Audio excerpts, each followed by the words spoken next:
Buenos días, estudiantes. El día de hoy, ¿verdad? Vamos a hacer un resumen, ¿no? Acerca de la historia de las computadoras.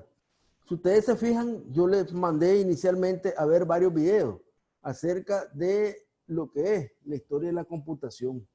¿Con qué objetivo los mandé? Bueno, los mandé con el objetivo porque, ¿verdad? Así ustedes podían ver mucho mejor, ¿verdad? En imágenes, cómo se fueron desarrollando las computadoras a través del tiempo. Ustedes se fijaron de que no solamente fue una persona o un país el que contribuyó o facilitó que se construyeran las computadoras, sino que fue un conjunto de personas y países y a través del tiempo, ¿no? Se fueron cada día, ¿verdad? Creando y mejorando una herramienta que le ayudara al hombre a realizar cálculos matemáticos hasta llegar hoy en día a lo que son las computadoras. Lo otro es que también tenemos de que no hubo una sola, o no se crearon de la noche a la mañana, de la nada. Pues. Y a la vez, no solamente, una vez que se creó la máquina, se comenzó a crear otros dispositivos que también tienen su propia historia, el ratón, la impresora, internet, ¿verdad? El correo electrónico, Facebook, YouTube. Todas estas son herramientas que la estamos utilizando para diversión, así como también para educación, para ambas cosas. El programa, ¿verdad?, que estoy utilizando se llama Zoom y sirve para hacer videoconferencias y así como también para hacer videos, ¿verdad? Entonces, vamos a iniciar. Inicialmente, el primero que tenemos es el abaco. Empezamos en 3500. Ahí hay un consenso, ¿verdad? Que ese fue el primer instrumento que el hombre utilizó para realizar las primeras cálculos, ¿verdad? Y se remonta, ¿verdad?, a las antiguas civilizaciones griega y romana. Veo, como ustedes pueden ver, es un dispositivo muy sencillo, pero sí servía para llevar cuenta, ¿verdad? Para llevar cuenta y para poder, ¿verdad?, realizar algunas operaciones sencillas, ¿verdad? Pero sí ayudado, para esa época fue un gran avance, ¿verdad? Fíjense bien que donde iniciamos, en 3500 antes de Cristo. El próximo gran desarrollo se dio hasta en 1623, aproximadamente 4000 años después. Por razones, ¿verdad?, de la historia de la humanidad, que en ese momento estaba lo que era la Edad Media, la Inquisición, etcétera, ¿verdad? Ahí hubo mucho atraso, ¿no? En esa época. ¿Verdad? Entonces no hubo mucho desarrollo de lo que de la tecnología, descubrimiento. ¿Ya? Entonces fue hasta en 1623 que surge la Pascalina. La Pascalina fue creada por Blaise Pascal. Si ustedes se fijan, es un aparato mecánico de madera, ¿verdad?, que sirve, su utilidad era contar, ¿verdad?, llevar cuentas, ¿verdad? Y Pascal la creó con el objetivo de que le ayudara a su papá a llevar las cuentas, porque él era un recolector de impuestos, ¿verdad? Él era un recolector de impuestos y esto le servía a él para poder llevar, ¿verdad?, apoyarse en lo que son, ¿verdad?, todo lo que es la recolección de impuestos, ¿verdad?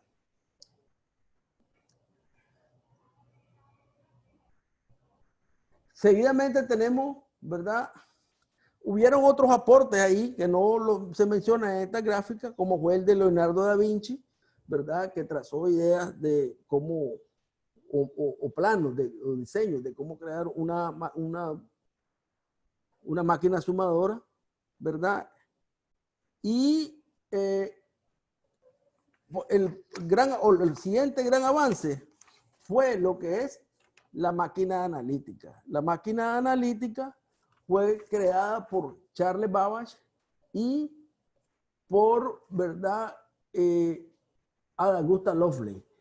Charles Babbage se encargó de crear todo lo que era el hardware, ¿verdad? El hardware de esta máquina. Como ustedes se fijan, ya ahora lleva más metal, ¿verdad? pues, según la foto que está ahí, y a la vez, ¿verdad? Era una máquina, ¿verdad? Que realizaba cálculos matemáticos, aproximaciones, ¿no? Porque en esa época no existía calculadora, no existía nada, y todas las operaciones matemáticas se realizaban, ¿verdad? Eh, a puro lápiz y papel, ¿verdad?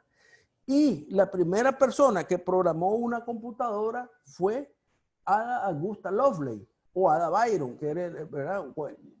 El Byron es del apellido de su pareja. Entonces, ahí tenemos, ¿verdad?, de que esta máquina se alimentaba por medio de telares. Ada Augusta Lovelace lo que hizo fue que a través de un telar, ¿verdad?, ella alimentaba esta máquina, ¿verdad? Y así se introducían los datos, porque había una unidad de entrada y una unidad de salida. Tenía una memoria y también tenía una área donde se realizaban las operaciones. Por eso es que se dice que Charles Babbage es el padre de la computación, porque hasta la fecha y las computadoras tienen las mismas 4 partes que tenía la máquina de Charles Babbage. Y la primera mujer, la primera persona que programó una computadora fue Ada Augusta Lovelace, porque, ¿verdad? Ella, ¿verdad?, alimentaba esta máquina a través de un telar. Vamos a mostrar algunas imágenes. ¿Ya? Ahí tenemos, ¿verdad?, a lo que es, ¿verdad?, Charles Babbage y Ada Augusta Lovelace, ¿verdad? Seguidamente, ¿verdad?, otro gran salto que se da fue, ¿verdad?, en el desarrollo de la computadora fue el de Konrad Zuse. Konrad Zuse creó, ¿verdad?, la primer computadora, ¿verdad?, programable, ¿verdad? Eso téngalo siempre presente. Él creó la primera computadora, ¿verdad?, no digital, ¿verdad?, no electrónica, pero sí, ¿verdad?, era programable, ¿verdad? Y la creó en 1936, ¿verdad? Creó 4 prototipos, la Z1, la Z2, la Z3 y la Z4. Él era de origen alemán, ¿verdad? Y por eso a él no se le da el reconocimiento de que construyó la primera computadora. Debemos de recordar que en 1939 inicia la Segunda Guerra Mundial. Carlos Babbage, Konrad Zuse se niega, ¿verdad?, a salir de Alemania porque ese era su país, ¿verdad? Entonces, él se queda ahí, a diferencia de Albert Einstein. Albert Einstein sí se fue de Alemania, ¿verdad?, hacia los Estados Unidos. Entonces, y a él se le da todo el reconocimiento, ¿verdad?, de ser un gran científico, etcétera, pero no a Konrad Zuse. Konrad Zuse fue, ¿verdad?, un gran científico también, el cual desarrolló la primera computadora y lo hizo solo, porque hay que reconocerlo, él lo hizo solo, ¿verdad? Claro, obviamente tenía algunos ayudantes que eran los que ensamblaban todos los que tenían los equipos que tenía ahí, pero él lo hizo solo. Ahí tenemos una foto de Bill Gates tras recibir el cuadro que Konrad Zuse le realizó y le regaló en 1995, el mismo año de su muerte, de Konrad Zuse. Si ustedes se fijan, Bill Gates conoció a Konrad Zuse. Konrad Zuse sobrevivió la guerra, ¿verdad?, y la Segunda Guerra Mundial, y, ¿verdad?, él continuó trabajando. Él continuó trabajando, ¿verdad?, a pesar de que a él no se le dio el reconocimiento de haber creado la primera computadora. Él siguió con su trabajo, siguió con su vida, ¿verdad? Y ahí podemos observar en esa reunión. Ahí tenemos la computadora, en este caso este es el modelo de la Z3, ya un poco más avanzada de la Z1. Ahí tenemos ese prototipo que está en un museo en Alemania, ¿verdad? Esa es la primera computadora y no hay donde perderse. Ahora, si dicen que fue la ENIAC o la Mark I, esas fueron computadoras ya electrónicas, ¿verdad?, eléctricas, ¿verdad? Pero la primera computadora mecánica la hizo Konrad Zuse, no hay donde perderse. Programable, ¿verdad? Y aquí está, esa es una foto de Konrad Zuse joven. Y esta es una de las razones por las cuales, ¿verdad? A él no le dan el reconocimiento de haber construido la primera computadora. Si ustedes se fijan acá, aquí aparece el símbolo nazi, ¿verdad? Esta es una foto de su pasaporte, ¿verdad? Entonces, por eso, ¿verdad? Se discrimina, digamos, prácticamente esa es la palabra, se discrimina con Konrad Zuse por el hecho de que él se quedó en Alemania y, si bien es cierto, no era, ¿verdad?, una persona, ¿verdad?, agresiva, no era una persona violenta, sino era un científico, por eso a él no se le da el reconocimiento de haber creado, ¿verdad?, la primera computadora, ¿verdad? Otra persona que debemos de mencionar en el desarrollo de la computadora tiene que ser Alan Turing. Alan Turing fue un matemático inglés y científico de la computación. Para muchos es considerado el padre de la computación. Para mí, yo no creo que, para mí no, pero su contribución fue enorme, ¿verdad? Su contribución es algo que no se puede negar, ¿verdad? Y tenemos de que era un genio también de su época. Él creó la máquina de Turing. Y la prueba de Turing por ayuda para descifrar los códigos nazis de la máquina Enigma, ¿verdad?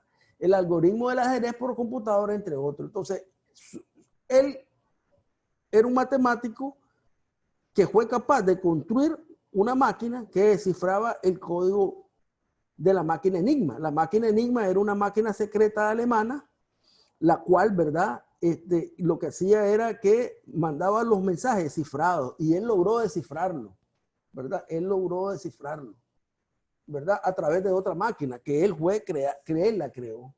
Entonces, con eso, ¿verdad? Con esa máquina, él, ¿verdad? Y una vez ya creada esa máquina, interceptaba los mensajes de Alemania. Y lo que hacía es que ya ellos ya sabían cuáles iban a ser los ataques que iba a hacer el ejército alemán en contra del resto de países aliados. Entonces, esa fue la enorme contribución que hizo Alan Turing, ¿verdad? Aparte que él construyó una máquina que, ¿verdad?, resolvía cualquier algoritmo, ¿verdad? Nosotros vamos a ver lo que son los algoritmos.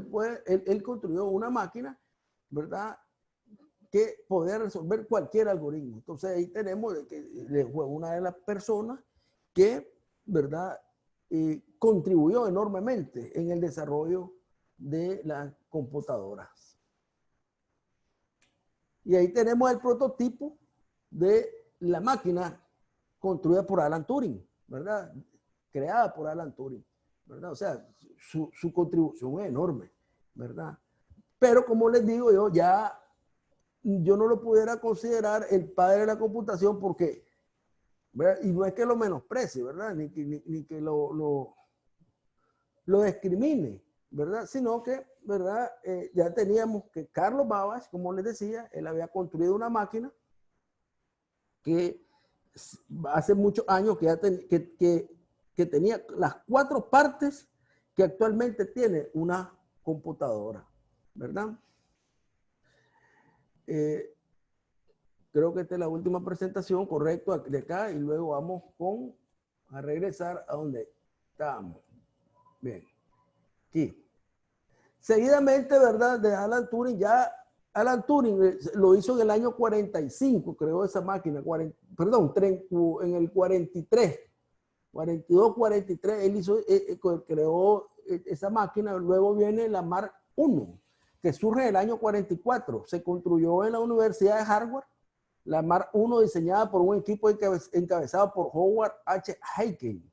Esta máquina no está considerada como computadora electrónica, debido a que no era de propósito general y su funcionamiento estaba basado en dispositivos electromecánicos llamados relevadores. Pero sí fue un avance y cabe en el desarrollo de las computadoras.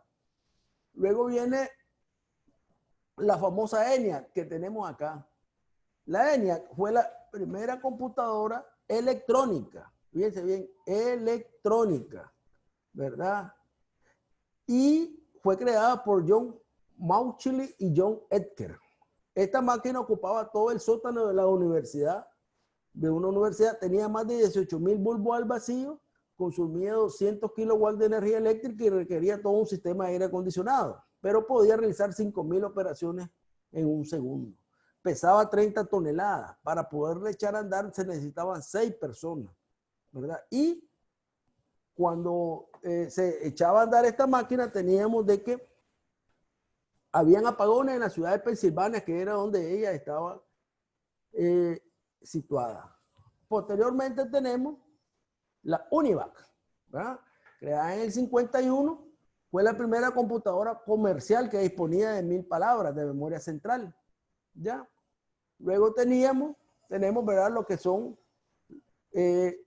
las computadoras, que son la primera generación, que surge en el año 51, ¿verdad?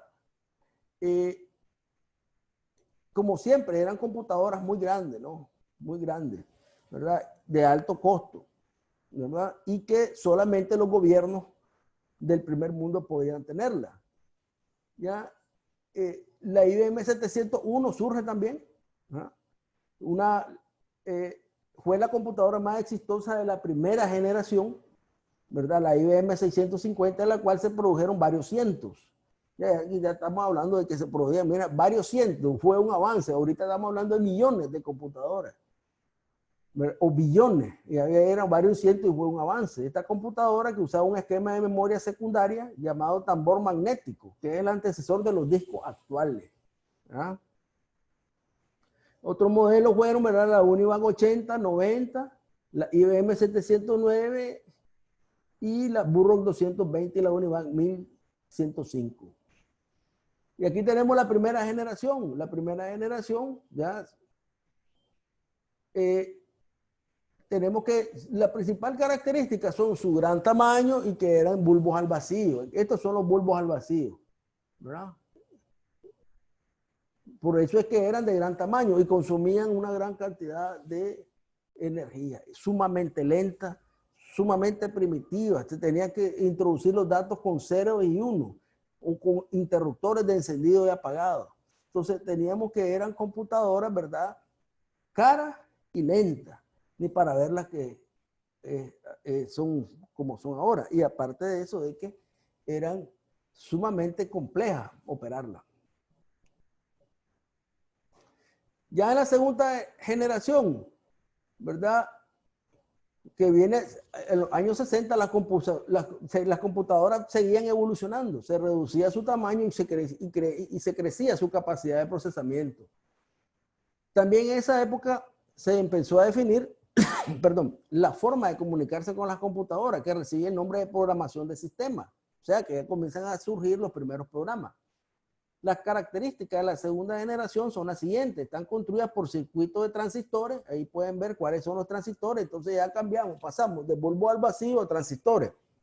Y se programa en nuevo lenguaje llamado lenguaje de alto nivel. Ya no se trabajaba con ceros y unos, sino que pasaba a lenguajes de programación como los que conocemos actualmente. Primitivos, pero ya había un avance en ello, ¿verdad? Posteriormente tenemos ¿verdad? Y ahí tenemos algunos ejemplos de la segunda generación. La Philco 212, ¿verdad? La UNIVAC, ¿verdad? M460, la Control Data Corporation, modelo 1604, ¿verdad? Y seguida por la serie 3000. La IBM mejoró la 709 y sacó al mercado la 7090. ¿No? Vamos con la tercera generación de las computadoras. Si ustedes se fijan, ahora ya son más pequeñas.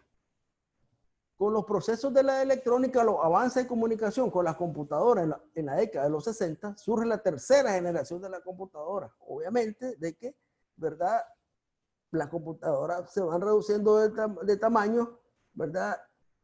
Mediante los avances tecnológicos, porque entre más grande, ¿verdad? Más difícil de operar, más cara, ¿verdad? Entonces, se comienza a buscar cómo reducir de tamaño y bajar los costos, ¿verdad? Y bajar los costos. Y para que se utilizasen en todas las áreas de la ciencia. Entonces, ahí ya tenemos ya una computadora de la tercera generación. Si ustedes se fijan por acá, se metían unos discos flexibles grandes, ¿verdad? los cuales que ahí servían para almacenar y transportar información. Y ella tiene su ratón, su teclado, y son computadoras parecidas a las que conocemos hoy en día. En la cuarta generación aparecen los microprocesadores. Los microprocesadores son, ¿verdad?, donde se realizan toditas las operaciones, ¿verdad? Son circuitos integrados donde se realizan millones de instrucciones por segundo. Las microcomputadoras con base en datos a circuitos son extremadamente pequeñas. Ya aparecen, ¿verdad? Se van reduciendo mucho de tamaño y barata, por lo que su uso se extiende al mercado industrial. Aquí nacen las computadoras personales que han adquirido proporciones enormes y que han influido en la sociedad en general sobre la llamada revolución informática. Entonces ya tenemos que para el año 70 las computadoras ya se reducen de tamaño, ¿verdad? Se reducen de tamaño y comienzan a aparecer las primeras microcomputadoras que eran bastante pequeñas, no como una lacto, pero sí, pero bastante reducidas de tamaño. En 1976, Steve Wozniak y Steve Jobs inventan la primera microcomputadora de uso masivo y más tarde forman la compañía conocida como Apple, que fue la segunda compañía más grande del mundo, antecedida tan solo por IBM. Y esta, por su parte, es aún de las 5 compañías más grandes del mundo, ¿verdad? Todo esto sucede en los años 70 cuando, ¿verdad?, las computadoras nace o se diseñan lo que son los microprocesadores, ¿verdad? Que si ustedes se fijan, ya pasamos de los bulbos al vacío, que eran de tamaño enorme, ¿verdad? Y computadoras sumamente grandes, a sistemas, ¿verdad? Donde se realizaban las operaciones en un espacio sumamente pequeño. Ahí tenemos las imágenes de Steve Jobs y la Apple, con la primera Apple, ¿verdad? Fíjense bien que en 1976 Steve Jobs y Steve Wozniak armaron la Apple I en el garaje de sus casas, de sus papás, ¿verdad? Imagínense pues donde ellos crearon, estos jóvenes emprendedores, esta empresa, y luego llegaron a ser multimillonarios, ¿verdad? O a ser una empresa multimillonaria.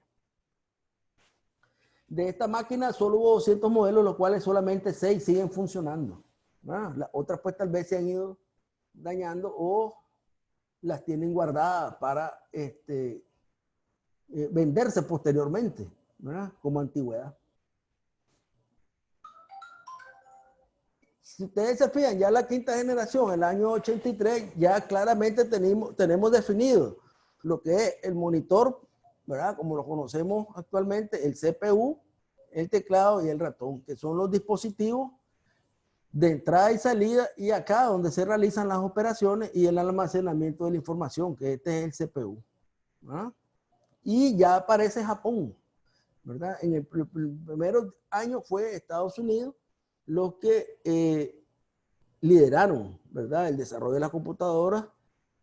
Luego se metió Alemania. Recuerden que Alemania quedó destruida por la guerra, entonces no había empezado, ¿verdad? No podía integrarse, pero sí, ¿verdad?, ya para esta época ya aparece Japón, ¿verdad?, a liderar el desarrollo tecnológico.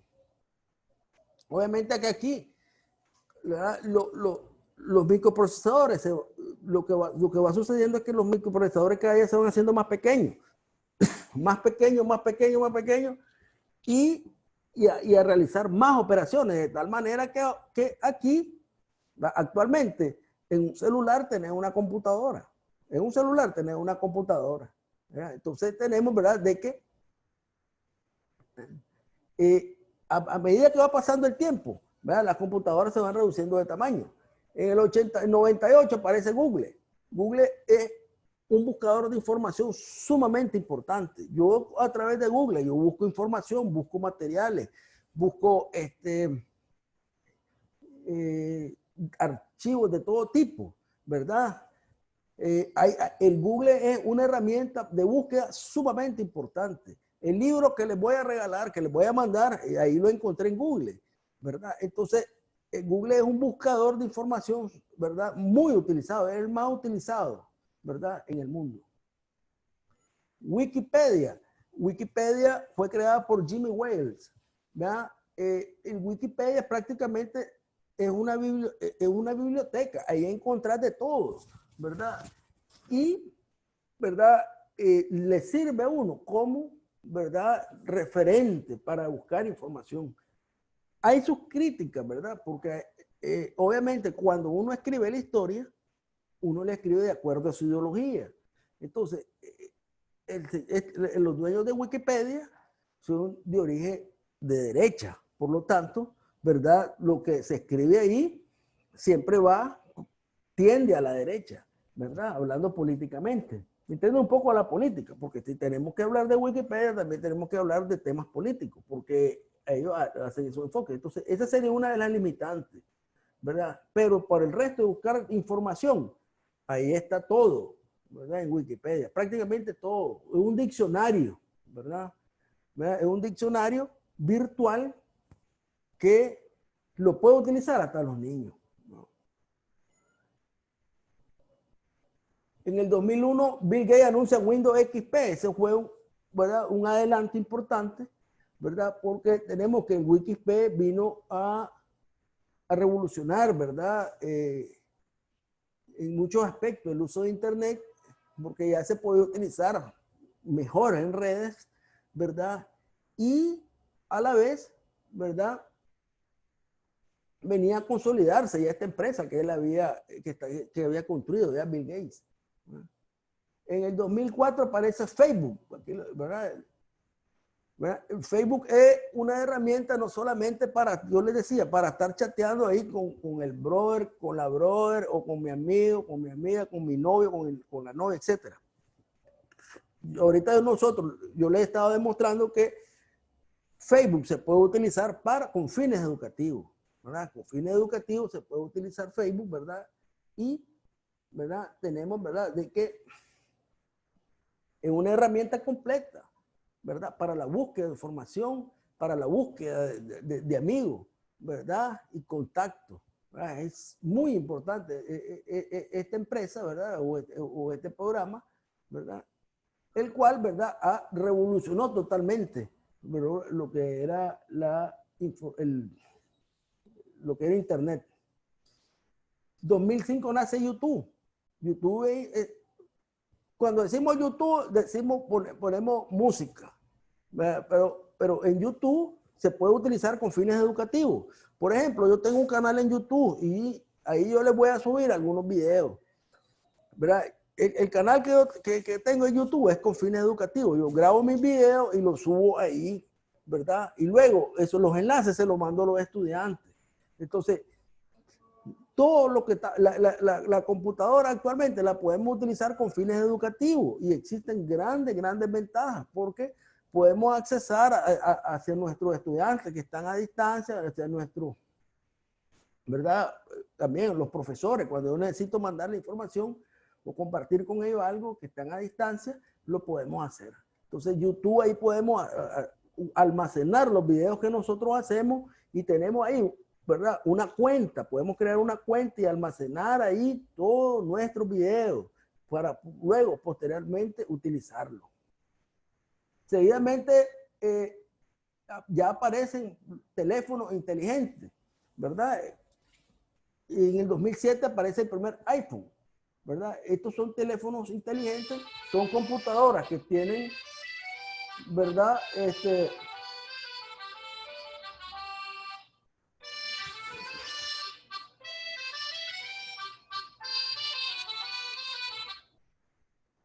Son computadoras, perdón, ¿verdad? En interrupción, son computadoras, ¿verdad? De que tienen, ¿verdad?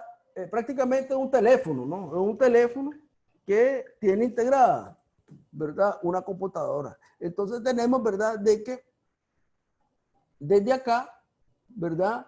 Estos teléfonos ya pueden hacer muchas operaciones que hace una computadora. Un teléfono ahora es una computadora. Que no lo podemos comparar con por ejemplo, con una laptop. Obviamente, porque el microprocesador de una laptop, ¿verdad? Estamos hablando de una laptop actual, no lo vas a comparar con el microprocesador de un teléfono.